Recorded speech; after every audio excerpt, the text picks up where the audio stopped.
அஸ்ஸலாமு அலைக்கும் வரஹ்மத்துல்லாஹி வபரகாத்துஹு. உங்கள் அனைவர் மீதும் சாந்தியும் சமாதானமும் என்றென்றும் உண்டாவதாக என்ற பிரார்த்தனையோடு மீண்டும் ஒரு சிறப்பு காணொளி வாயிலாக உங்கள் அனைவரையும் சந்திப்பதில் மகிழ்ச்சி அடைகிறேன்.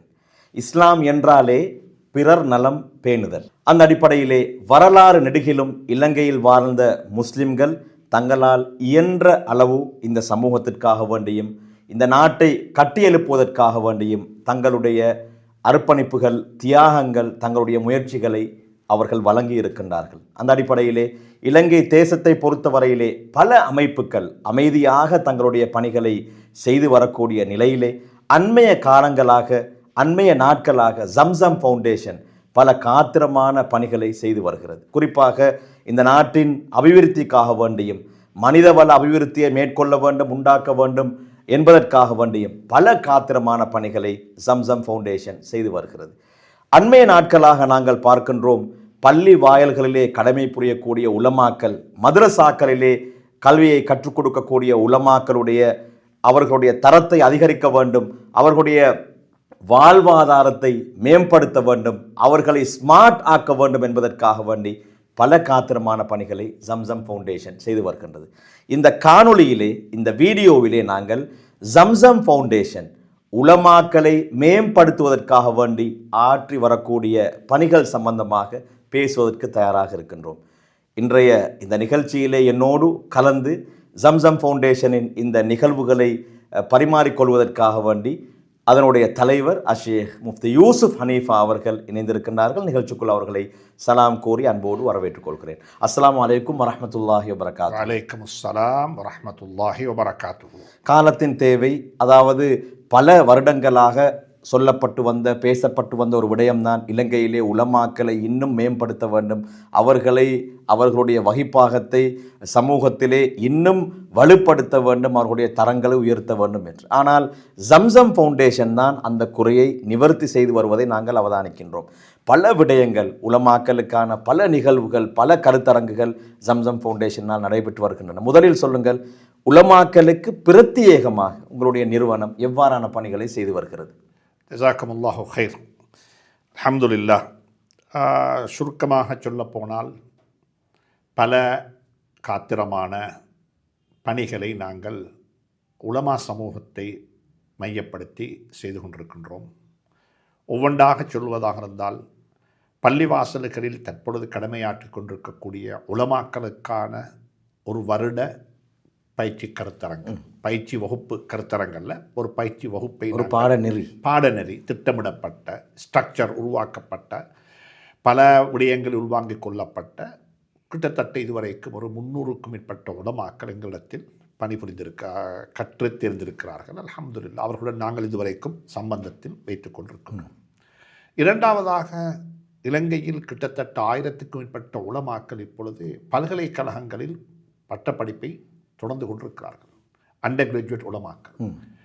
அவர்களை மையப்படுத்தி முதல் கட்டமாக ஒரு 50 உலமாக்களை நாங்கள் அடையாளப்படுத்தி அவர்களை தெரிவு செய்து கிழக்கு மாகாணத்திலிருந்து அவர்களுடன் நாங்கள் இணைந்து ஒரு வருட வேலை திட்டம், ஒரு பாடத்திட்டத்தை நாங்கள் அவர்களுடன் சேர்ந்து செய்து கொண்டிருக்கின்றோம்.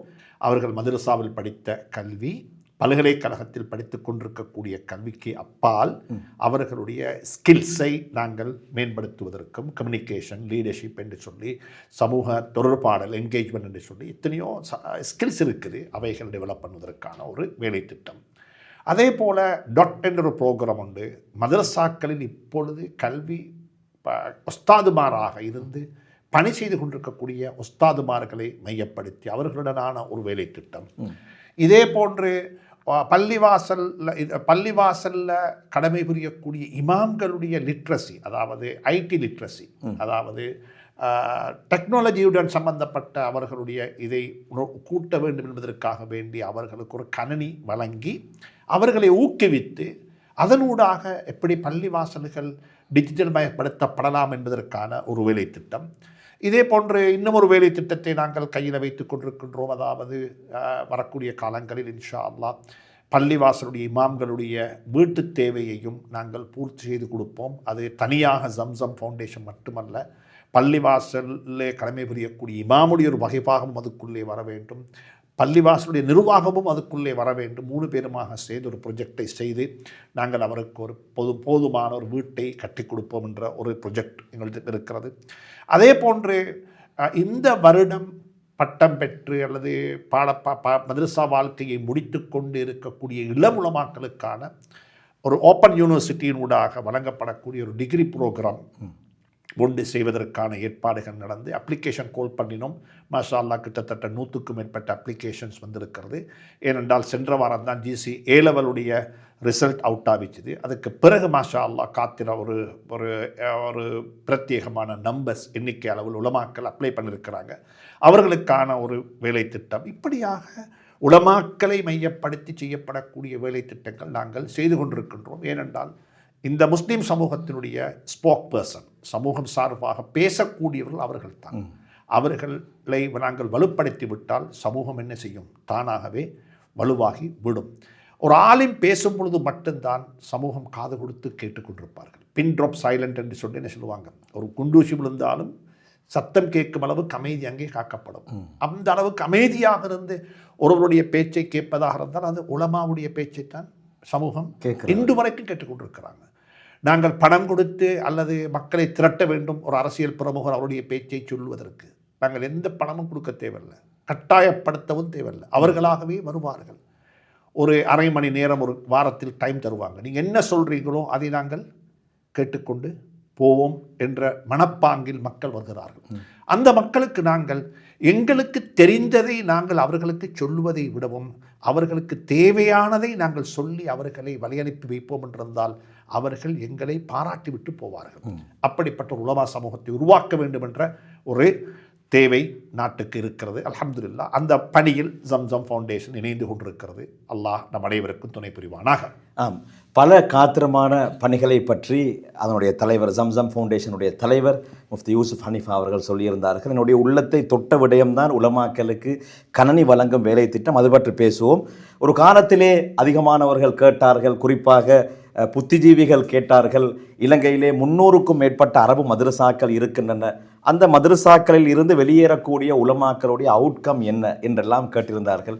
இதோ நாங்கள் கடந்த வரலாறு நெடுகிலும் பேசப்பட்டு வந்த அந்த இடைவெளியை ஜம்சம் ஃபவுண்டேஷன் சிறப்பாக நிவர்த்தி செய்து வருகின்றது என்பது ரொம்பவே சந்தோஷமான ஒரு விடயம். அந்த கணனி விடயத்தை பேசுவதற்கு முன்னால் சுருக்கமான ஒரு பதிலை எதிர்பார்க்கின்றேன். உலமாக்கள், குறிப்பாக பள்ளி வாயில்களிலே கடமையாற்றக்கூடிய பேஷ் இமாம்கள், இமாம்களுக்கான ஒரு வருட பாடநெறியிலே ஹுதுபா பேருரைகளை எப்படி அமைக்க வேண்டும் என்பது சம்பந்தமான சிறப்பான விடயங்கள் இருக்கின்றன. ஏனென்றால் அண்மைய நாட்களாக நாங்கள் பார்த்து வருகின்றோம் சமூக வலைத்தளங்களிலே உலமாக்களுடைய ஹுதுபாக்களை பற்றி காரசாரமான சரமாரியான விமர்சனங்கள். எனவே உங்களுடைய அந்த பாடநெறியிலே அது பற்றி ஏதேனும் சிறப்பான விடயங்கள் இருக்கின்றன? நிச்சயமாக பப்ளிக் ஸ்பீக்கிங் ஸ்கில் என்று சொல்லி ஒரு கம்பவுண்ட் இருக்கிறது.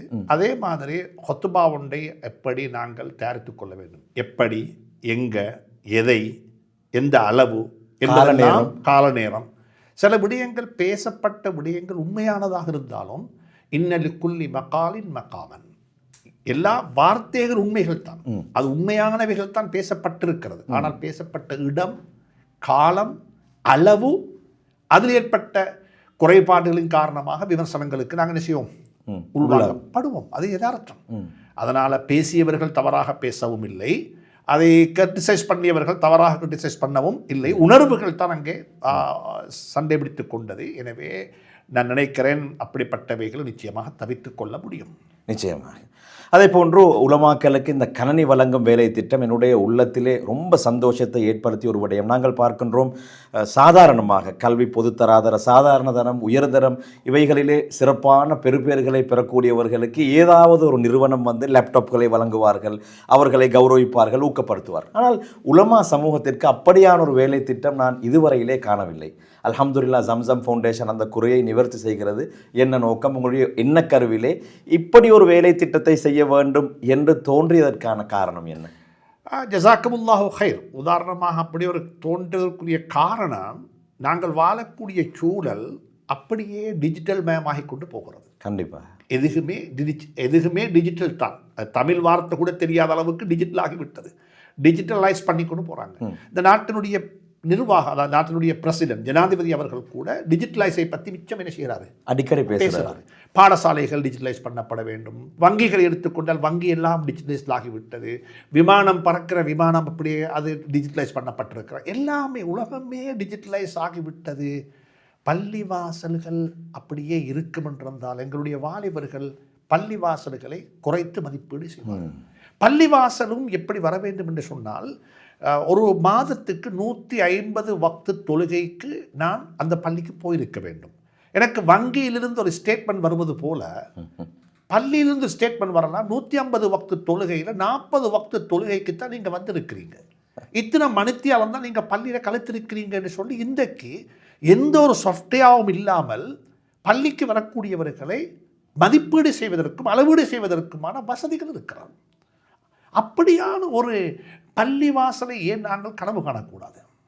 மாஷா அல்லாஹ் சில பள்ளிகளில் போய் பார்த்தேன்னு சொன்னால் ப்ரெசன்டேஷன் செய்வதற்கான ஜாவத்த பள்ளிக்கு போங்க, வீரகோன்கான்ஸ் பள்ளின்னு இருக்கிறது கண்டியில் ஒரு பள்ளிக்கு போங்க, எனக்கு தெரிஞ்சதை சொல்லுகிறேன். அப்படியான பள்ளிவாசலுக்கு போய் பார்த்தா பள்ளியில் ப்ரொஜெக்டர் வச்சிருக்கிறாங்க. அந்த பள்ளிவாசலுடைய ப்ரொஜெக்டர்லேருந்து என்ன செய்ய முடியும், அதை அதை அதை அழகாக சொல்லுகிறார்கள். மக்களுடைய பார்வை அதன் பக்கமாக போகிறது. ஸல்லல்லாஹு அலைஹி வஸல்லம் அவர்கள் கூட பயான் செய்யும் பொழுது அந்த காலத்தில் இருந்த ப்ரொஜெக்டர் என்ன, பூமியில் எழுதினார்கள். ஒரு பொட்டிய ஒரு வட்டமாக ஒரு பெட்டியை கீறி அதில் ஒரு கம்பை நீட்டு வச்சாங்க. சொன்னாங்க மனிதனுடைய அஜல் இதுதான், அதுக்கு மேலே வெளியே பாய்ந்திருப்பது மனிதனுடைய பேராசை. ஸல்லல்லாஹு அலைஹி வஸல்லம் ஒரு விடயத்தை எழுதியும் செஞ்சிருக்கிறாங்க, காட்டியிருக்கிறாங்க. அப்போ இதெல்லாமே எங்களுக்கு ஆதாரம். பயான் என்பது ஒன் வே கம்யூனிகேஷன் அல்ல, கேள்வி கேட்டு பயான் செய்ய முடியும். மாஷா அல்லாஹ் பலாங்கொடையில் ஒரு பள்ளி வாசல் இருக்கிறது. அந்த பள்ளியில் இருக்கிற இமாம் வந்து எங்களுடைய ட்ரெயின் பண்ண நோம்புல நாங்கள் பார்த்தோம். மாஷா அல்லாஹ் சூரா யூசுஃபை அவர் கணனியாக டிஜிட்டலைஸ் பண்ணி மக்களுக்கு ப்ரெசன்டேஷனாக அதை செய்தார். நாங்கள் ஆசைப்பட்டோம், ஏன் இப்படிப்பட்ட உலமாக்கள் நாங்கள் உருவாக்கக்கூடாது, அவர்களை நாங்கள் ஏன் கௌரவிக்கக்கூடாது, அவர்களுக்கு நாங்கள் இதை வாங்கி கொடுக்கக்கூடாது. பள்ளி வாசலில் கொடுக்கக்கூடிய 1 லட்சம் ரூபா சம்பளம் என்று சொன்னாலும் அவருக்கு அதை வாங்க முடியாது. என்றால் குறைந்தது 1.5 லட்சம் ரூபா பணம் தேவைப்படும். அப்படியான ஒரு ப்ரொஜெக்டாகத்தான் இந்த ப்ரொஜெக்டை நாங்கள் பார்த்தோம். எனவே எங்களிடத்தில் கல்வி கற்று எங்களிடத்தில் பயிற்சி பெற்று எங்களுடைய விஐபி விஷனரி இமாம் கோஷம் முடித்த உலமாக்களை முதலாவதாக இனங்கண்டு அவர்களில் கிட்டத்தட்ட நாங்கள் ஒரு 8 பேர் 10 பேரை இனங்கண்டோம் முதலாவதாக. ஏன்னால் அவர்கள் எங்களிடத்தில் படித்ததுக்கு பிறகு பல்கலைக்கழக பட்டப்படிப்பை தொடர்ந்து அல்லது மேற்படிப்பை தொடர்ந்து அரசாங்கத்தினால் அங்கீகரிக்கப்பட்ட ஒரு நிறுவனத்தில் ஒரு HNDயை முடித்து அவர்கள் ஹை டிப்ளமா ஒன்றை முடித்து அப்படிப்பட்டவர்களை இனங்கண்டு அவர்களை ஊக்குவிப்பதற்காக வேண்டி இந்த ப்ரொஜெக்டை நாங்கள் செஞ்சோம். இந்த ப்ரொஜெக்டினுடைய உண்மையான நோக்கம் சமூகத்தை டிஜிட்டலைஸின் பக்கம் கொண்டு வருவதல்ல, இஸ்லாத்தை எப்படி டிஜிட்டலின் ஊடாக சமூகத்துக்கு சொல்ல முடியும், கண்டிப்பாக மக்களுக்கு சொல்ல முடியும். மாஷா அல்லாஹ் அந்த அடிப்படையில் தான் இந்த ப்ரொஜெக்ட் நாங்கள் ஆரம்பித்தோம். இதில் ஒரு மிக முக்கியமான இன்னும் ஒரு விஷயம் என்னென்னு சொன்னால், இதை நான் வந்துட்டு பள்ளிவாசலோடைய மட்டுப்படுத்த இல்லை, மதரசாக்களுக்கும் இதை என்ன செய்கின்றோம், இதை கொண்டு போக அறிமுகப்படுத்த விரும்புகின்றோம். அதில் முதலாவதாக நான் தேடி பார்த்த மட்டில், எனக்கு தெரியாது இருக்கலாம், ஆனால் நான் தேடி பார்த்த மட்டில் நான் ஒரு மதரசாவுக்கு போனேன். மருதமுனையில் முபாரக் மதனி ஹதரத் அவருடைய மதரசா, தாருல் ஹுதா மதரசா, ஒரு லேடிஸ் மதரசா. அங்கே போய் பார்த்தேன்னு சொன்னால் அவர்களிடத்தில் அந்த மதரசாவை எப்படி தெரியுமா கணனிமயப்படுத்தி இருக்கிறாங்க, டிஜிட்டலைஸ் பண்ணியிருக்கிறாங்க. ஒரு புள்ள அப்ளிகேஷன் போட்டதில் இருந்து சர்டிஃபிகேட் பிரிண்ட் ஆகும் வரைக்கும் உள்ள அத்துணை நிகழ்வுகளும் என்ன அங்கே பதியப்பட்டிருக்கிறது, டிஜிட்டலைஸ்டு. அந்த புள்ள எங்கே இருக்குது, இன்றைக்கு கிளாஸுக்கு போயிட்டா இல்லையான்னு வாப்பம்மாக்கு பார்த்துக்கொள்ளும், வாப்பம்மோட மொபைல் ஃபோனில் பார்த்துக்கொள்ளும்.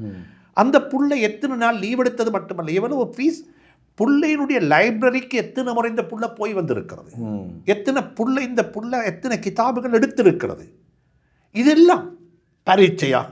அந்த புள்ளையினுடைய உறங்கும் இடம் எந்த ஹாஸ்டலில் எவ்வளோ காலம் இருந்துச்சு, சுருக்கமாக சொல்ல போனால் அந்த டிஜிட்டலைஸ் பண்ணி ஒரு பிள்ளைக்கு அந்த பிள்ளையினுடைய கல்வி நடவடிக்கை என்பது வெறுமனே புத்தகத்திலும் வகுப்பறையிலும் மட்டுமல்ல, சூழலும் என்ன செய்ய வேண்டும், அந்த பிள்ளைக்கு பலதை படித்து கொடுக்க வேண்டும்.